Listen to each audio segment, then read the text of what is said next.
उत्तराखंड में द्रौपदी का डांडा 2 में आरोहण के दौरान बर्फीले तूफान की चपेट में आने से कई लोगों की मौत हुई थी। उनमें से एक थे सोनीपत के माटिंडू गांव में रहने वाले पर्वतारोही नीतीश, जिनका शव उत्तराखंड से गांव में लाया गया और सम्मान के साथ अंतिम संस्कार किया गया। इस दौरान हजारों की संख्या में लोग नीतीश के अंतिम दर्शन करने और उन्हें अपनी श्रद्धांजलि देने के लिए गांव पहुंचे।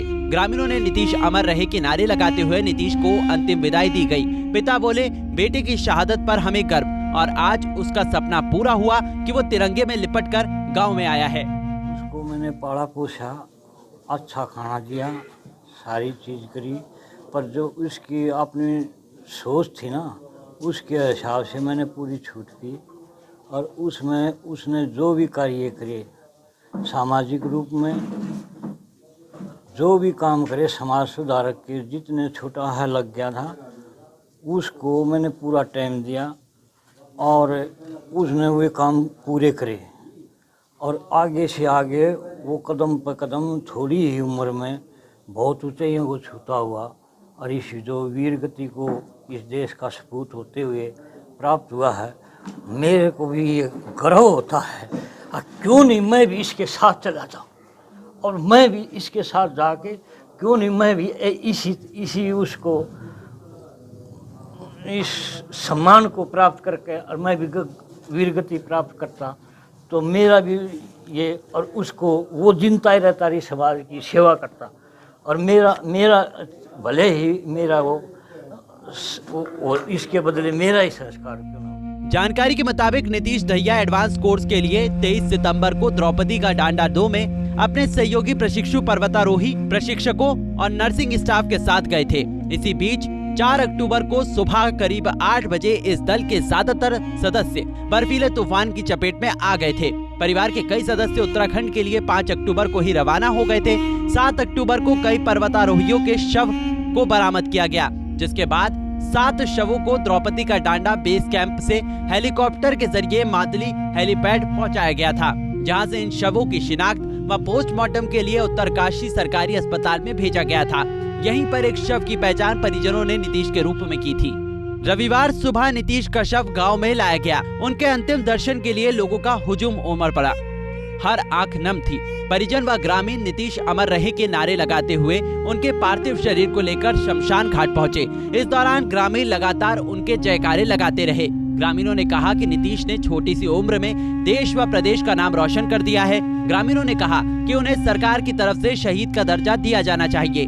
आपको बता दें कि नीतीश अपने परिवार का इकलौता पुत्र था।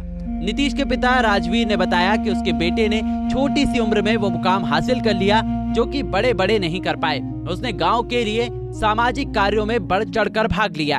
और मेरा ये मानना है कि नीतीश भाई ने बहुत ही बढ़िया काम कर रखे माटिंडू गांव में। और उनकी जो परिवार की स्थिति है, आर्थिक जो स्थिति थी, 2 बहन हैं और 2 बहनों का छोटा भाई था और परिवार की स्थिति, आर्थिक स्थिति इतनी अच्छी नहीं है। तो मैं सरकार से ये अपील करूंगा कि इस परिवार की जो स्थिति है उसको ठीक करने के लिए यहाँ के एमएलए, एमपी, सरकार वो आर्थिक सहायता दे, उनको शहीद का दर्जा दे। और हम अपने ग्रुप की तरफ से अपने साथियों से मिलके मैं ये अनाउंसमेंट करता हूँ कि 1 लाख रुपए हम नीतीश भाई के परिवार के लिए, क्योंकि उनका जो परिवार की आर्थिक स्थिति है वह ठीक नहीं है, तो हम एक छोटा सा योगदान अपनी तरफ से उनको देंगे 1 लाख रुपए का। और मैं सभी साथियों से और नौजवानों से भी अपील करूंगा कि जो हमारे क्रांतिकारी नीतीश दहिया थे, जो उनके बारे में जानता है अच्छी तरह से, वो उनको सबको पता है कि वो कितना, मतलब एक ऐसे हजारों लाखों नौजवानों में एक कोई पैदा होता है इस तरह का। नीतीश के बारे में कहा जाता है कि वो समाज सेवा के काम में हमेशा सबसे आगे रहता था। बहुत ही कम उम्र में उसने जो मुकाम हासिल किया है वो हर किसी के लिए आसान नहीं होता। खरखौदा से विधायक जयवीर वाल्मीकि ने मांग की है कि सरकार नीतीश को शहीद का दर्जा दे और उसकी प्रतिमा गांव में स्थापित की जाए ताकि अन्य युवा भी इससे प्रेरणा ले सके। परिवार को सरकार की तरफ से आर्थिक सहायता भी प्रदान की जाए। वहीं उन्होंने कहा कि अगर मुझे इसको लेकर मुख्यमंत्री से बातचीत करनी पड़ी तो मैं वो भी करूँगा। जो ना राष्ट्र चेतना और स्वच्छता के प्रति, पर्यावरण के प्रति बहुत सचेत बच्चा था।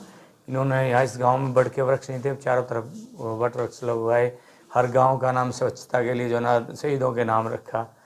और मैं आपको पता है ऐसे जुनूनी बालक बिरला ही होते हैं। जो बच्चा इतना होनहार था सामाजिक तौर पे भी, और उसकी एक भावना राष्ट्रीय हित में भी थी, और गांव से लेकर जहाँ भी उसने मौका मिलता था समाज की सेवा में हमेशा आगे रहता था। तो इसलिए हम तो दिल की गहराई से उसको श्रद्धांजलि अर्पित करते हैं। और हमारी प्रशासन से बात हुई है अभी एसडीएम से, यानी जो भी सरकार की तरफ से सीएम कोष से जो भी परिवार को सहायता दी जाए तो उसके लिए भी बात हुई। दो बहनों में नीतीश अकेला भाई था जिस पर घर की जिम्मेदारियां भी थी। यही वजह है कि उसकी दोनों बहनें और माँ अपने बेटे को याद कर बिलक बिलक कर रोने को मजबूर हैं। सोनीपत से सनी मलिक, पंजाब केसरी टीवी। हमसे जुड़े रहने के लिए हमारे YouTube चैनल को सब्सक्राइब करें और नई वीडियो की नोटिफिकेशन के लिए बेल आइकॉन को दबाएं।